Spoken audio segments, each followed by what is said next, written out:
In the gilded halls of Victorian England, an empire was being built on something far darker than coal or steel. While Queen Victoria presided over an age of supposed moral righteousness and industrial progress, her government was orchestrating one of history's most calculated and devastating drug trafficking operations. This is the story of how Britain systematically addicted millions of Chinese people to opium, defended that trade with military force, and called it commerce. To understand why Britain turned to drug trafficking, we need to understand a problem that plagued the British Empire in the late 18th and early 19th centuries. China had everything Britain wanted, but Britain had nothing China needed. The equation was simple and humiliating for the world's rising superpower. China produced tea, which had become the national drink of Britain; silk, coveted by British aristocracy; porcelain, known as China itself. British demand for these goods was insatiable. By the 1820s, Britain was importing millions of pounds of tea annually. Every British household, from the working class to the royal palace, consumed Chinese tea daily. But here was the problem. China didn't want British goods. The Qing dynasty operated under a centuries-old system of self-sufficiency. Chinese officials looked at British wool, manufactured goods, and industrial products with polite disinterest. Why would China need British textiles when it produced the world's finest silk? Why would it want British metalwork when Chinese craftsmanship was already legendary? This created a catastrophic trade imbalance. Britain had to pay for Chinese goods and the only thing China would accept: silver. Spanish and Mexican silver dollars flowed out of British coffers by the millions, draining the British Empire's precious metal reserves. For the British East India Company and the British government, this was unacceptable. An empire couldn't sustain itself by hemorrhaging silver to a nation it considered inferior. Britain needed a solution, and it found one in the poppy fields of India. Opium, derived from the poppy plant, had been used in China for centuries, initially for medicinal purposes. But British merchants and officials saw its potential for something far more profitable: addiction. Here's how the system worked. Britain controlled vast territories in India, particularly Bengal and Bihar. In these regions, the British government established a monopoly on opium cultivation. Indian farmers were compelled, often by force or economic coercion, to grow opium poppies instead of food crops. The British government then processed the opium and auctioned it to British merchants. These merchants smuggled it into China, where it was illegal, selling it through a network of Chinese dealers and corrupt officials. Chinese users paid for opium in silver. That silver was then used by British merchants to purchase tea, silk, and porcelain. This triangular trade was brilliant in its cruelty.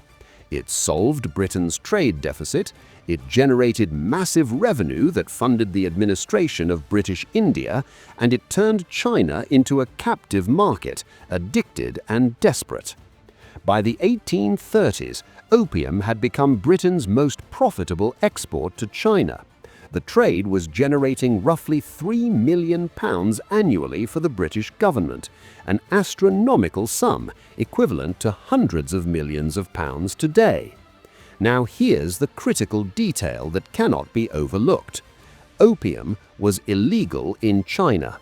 It had been banned as early as 1729 by the Qing emperors, who recognized its destructive effects on society. By the 1800s, Chinese law explicitly prohibited opium importation, prohibited opium smoking, and imposed severe penalties on dealers. British traders knew this, the British government knew this, Queen Victoria's ministers knew this, and they expanded the trade anyway. The British weren't naive merchants unaware of local laws. They deliberately chose to flood China with an illegal, addictive substance because it was profitable. When Chinese authorities tried to enforce their own laws, British officials called it interference with free trade. Think about that framing for a moment. Britain was smuggling a banned narcotic into a sovereign nation, and when that nation tried to stop it, Britain claimed its rights were being violated. It would be like a foreign power today smuggling fentanyl into Britain and then declaring war when the British government tried to shut it down. The numbers tell a story of systematic poisoning. In 1773, British merchants were shipping roughly 1,000 chests of opium per year into China. Each chest contained approximately 60 kilograms of opium. By the 1830s, that number had exploded to over 30,000 chests annually. That's roughly 1,800 tons of opium flooding into China every single year. By 1839, conservative estimates suggest that 10 to 12 million Chinese people were addicted to opium. In some regions, the addiction rate reached 20% of the adult male population. Opium use wasn't confined to one class or region, it spread everywhere. Soldiers in the Imperial Army smoked opium, government officials smoked opium. Merchants, farmers, workers, intellectuals, entire communities became dependent. Opium dens proliferated in cities, towns, and villages. Men who once worked in fields or factories now spent their days in dark rooms inhaling opium smoke. Families were destroyed as fathers and sons sold possessions to feed their addiction. Women and children were left destitute. The economic impact was devastating. Agricultural productivity collapsed in some areas. Tax collection became nearly impossible as officials themselves were addicted. Soldiers could barely hold weapons, let alone defend the empire. China was being systematically weakened from within, and Britain was the dealer. It's important to emphasize this was not the work of rogue merchants or criminals operating in the shadows. This was official British government policy. The opium grown in India was cultivated under a government monopoly. British authorities in India controlled production, set prices, auctioned opium to merchants, and regulated the trade. The British Royal Navy protected opium ships from pirates and Chinese patrols. British diplomats defended the opium trade in international negotiations, and when China tried to stop it, the British military went to war. The revenue from opium was essential to the functioning of the British Empire. It funded the administration of British India, military campaigns across Asia, infrastructure projects in British colonies. Without opium money, the empire couldn't function, so Britain protected the trade with all the force of a modern superpower. By the late 1830s, the Qing government was in crisis. The opium epidemic was destroying the nation's economy, military, and social fabric. Something had to be done. In 1839, the emperor appointed a respected official named Lin Zexu as imperial commissioner with a mandate to end the opium trade once and for all. Commissioner Lin was a man of principle. He arrived in Canton, the center of foreign trade, and immediately took action. He confiscated over 20,000 chests of British opium, weighing approximately 1,200 tons. He had it mixed with lime and salt and flushed into the sea. He arrested Chinese dealers and corrupt officials. He shut down opium dens. But Lin didn't stop there. He did something extraordinary. He wrote directly to Queen Victoria, appealing to her sense of morality and justice. In his letter, he asked, "You do not permit opium to harm your own country. Why do you allow it to be sent to harm others? Suppose there were people from another country who carried opium for sale to England and seduced your people into buying and smoking it. Certainly you would deeply hate it and be bitterly aroused." It was a devastating moral argument, and it was completely ignored. Britain's response to China's attempt to enforce its own laws was war. The British government, under pressure from merchants and politicians who profited from the opium trade, decided that China's actions were an unacceptable violation of British commercial interests. In 1839, Britain declared war on China. But they didn't call it the Opium War. That would be too honest.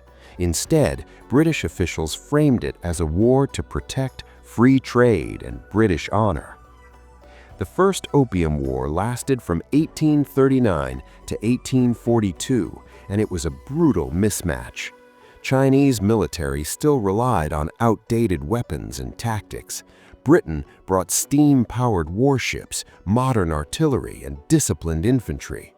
British gunboats sailed up Chinese rivers, bombarding coastal cities with impunity. The Chinese military couldn't compete. Chinese fortifications crumbled under British bombardment. Tens of thousands of Chinese soldiers and civilians were killed. In 1842, with British forces threatening to attack Beijing itself, China was forced to surrender. The Treaty of Nanking, signed that year, was one of the most humiliating agreements in Chinese history. China had to pay Britain 21 million silver dollars in reparations. China had to open 5 ports to British trade. China had to give Britain the island of Hong Kong. British citizens in China would be subject to British law, not Chinese law. And most importantly, the opium trade continued. In fact, it expanded. Britain had just fought a war to defend its right to sell drugs to another country, and it won. You might think one war would be enough, but Britain wasn't finished. In 1856, Britain, joined by France this time, launched the Second Opium War. The pretext was flimsy. A Chinese-owned ship registered in Hong Kong was boarded by Chinese authorities, and Britain claimed this was an insult to the British flag. But the real goal was clear. Britain wanted to fully legalize opium and gain even greater access to Chinese markets. This war was even more devastating than the first. British and French forces advanced deep into China, occupying Beijing itself in 1860. In an act of calculated cultural destruction, British troops looted and burned the Old Summer Palace, a vast complex of palaces, temples, and gardens that represented centuries of Chinese art and architecture. It was one of the greatest cultural treasures in the world, and Britain reduced it to ashes. The Treaty of Tianjin, which ended the war, forced China to legalize opium, open more ports to foreign trade, allow Christian missionaries to operate freely, and pay even larger indemniums. Opium was now officially legal in China, sold openly under the protection of British law. By the 1870s, China was importing over 50,000 chests of opium annually. Millions more Chinese people became addicted. Let's be clear about what this meant on the ground in Chinese communities. Imagine a farmer in rural China in the 1850s. He starts smoking opium, maybe introduced by a traveling merchant, maybe offered by a friend already addicted. At first, it's pleasurable, an escape from the grinding poverty and hardship of agricultural life. But opium is ferociously addictive. Within weeks, he needs it just to function. He stops working his fields. He sells his tools, then his land, then anything he owns to buy more opium. His family begs him to stop, but he can't. His children go hungry. His wife is forced to beg or sell herself to feed the family. Eventually, he dies from malnutrition, disease, or the opium itself. Multiply that story by millions, and you begin to understand the human cost. Entire villages became economically unviable. Soldiers could no longer fight. Officials could no longer govern. The Qing government's tax revenue collapsed because there was no one left to tax. Opium didn't just destroy individuals, it destroyed the social fabric of Chinese civilization. And Britain profited from every ounce of suffering. Here's what makes this story even more grotesque. In Britain itself, opium addiction was considered a social evil. Victorian England was obsessed with morality and social reform. There were campaigns against alcoholism, poverty, and vice. Opium dens in London's East End were viewed with horror by reformers. British politicians and religious leaders condemned opium use as a sign of moral weakness and social decay. Yet those same politicians defended Britain's right to flood China with opium. In Parliament, members openly argued that the opium trade was necessary to maintain Britain's economic dominance. William Gladstone, who would later become Prime Minister, called the Opium War unjust and iniquitous, but he was in the minority. The official position was clear. Opium was fine for China, but not for Britain. Chinese lives mattered less than British profits. This wasn't ignorance, it was deliberate, calculated racism and imperialism. And what about Queen Victoria herself? Victoria reigned from 1837 to 1901, the entire period of the Opium Wars and the height of the opium trade. She was not a powerless figurehead. She was actively involved in government decisions, approving wars, policies, and treaties. The First Opium War was declared with her approval. The Second Opium War was fought under her authority. British forces burned the Summer Palace in her name. Victoria reportedly expressed private discomfort with the opium trade, calling it bad in personal correspondence, but she never opposed it publicly. She never reversed British policy. She never compensated China. She never apologized. Her government continued to profit from opium for the remainder of her reign. The Victorian age, celebrated as an era of progress, morality, and enlightenment, was built in part on drug money extracted from Chinese addiction. The consequences of Britain's opium policy extended far beyond the 19th century. The Qing dynasty, weakened by opium and military defeat, never fully recovered. Internal rebellions, including the catastrophic Taiping Rebellion, which killed tens of millions, were fueled in part by the chaos opium had created. By the early 20th century, the Qing dynasty collapsed entirely. China descended into decades of warlordism, civil war, and foreign occupation. Chinese historians refer to the period from the 1840s to the 1940s as the century of humiliation.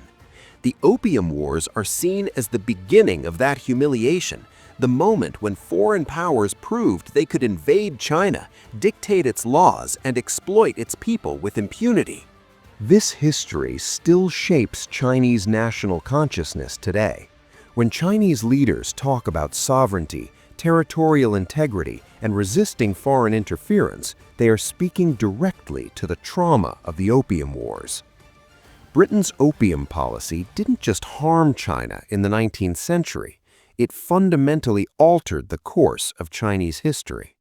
So let's state it plainly. Victorian Britain, under Queen Victoria's rule, deliberately addicted millions of Chinese people to opium to solve a trade imbalance. When China tried to stop it, Britain went to war, twice, to defend the drug trade. Britain forced China to legalize opium, open its markets, and pay reparations for daring to resist. This wasn't accidental. It wasn't a regrettable side effect of commerce. It was calculated, state-sponsored narco-imperialism. Britain used opium as a weapon of economic warfare, destroyed Chinese society, and then claimed moral superiority while doing it.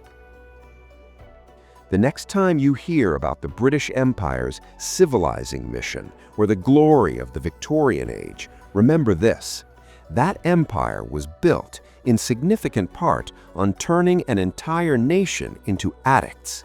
And when that nation tried to save itself, Britain called it an act of war.